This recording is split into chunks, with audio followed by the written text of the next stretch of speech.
My name is J Mac, and I am gay.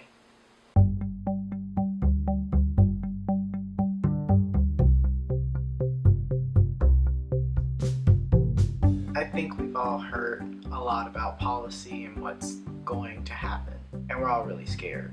Whether we're black, white, Latin, gay, straight, there's a lot of fear in this country right now. Nobody can tell you it's going to be okay, and that's fine. At the end of the day, I sort of have to just hope. Nothing is certain. Nothing good, nothing bad. We still have to get up every day and move forward. Be hopeful.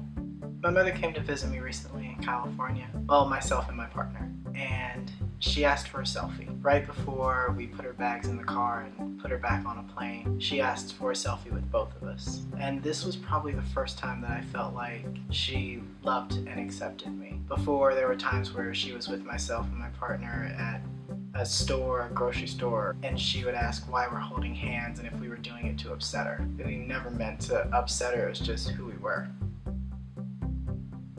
This year, my father called me on my birthday. He typically calls me on my birthday, but this year he said something strange at the end of the conversation. We haven't actually had too many conversations about me being gay. He does know that I have a partner and that we've been together for several years. At the end of the conversation, he said to me, "When are you going to trade him in and get some good booty?"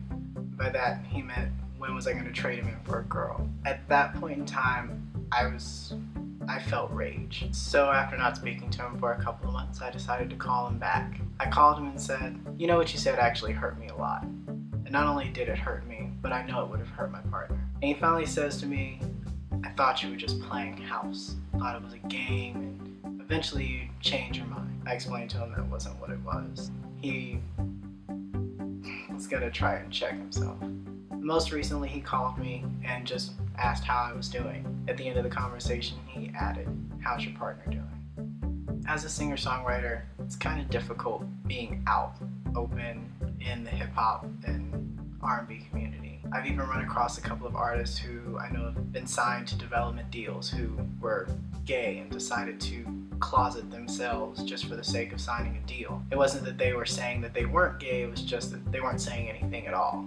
Of course, it all comes out eventually and some of those development deals fall apart. If you just felt free enough to be yourself, you would have never been in that situation from the get-go. More recently, I found artists who started off as themselves, are open about whatever topic they want to talk about, whether it be love, sex, pain, and they're not afraid to say that they're gay.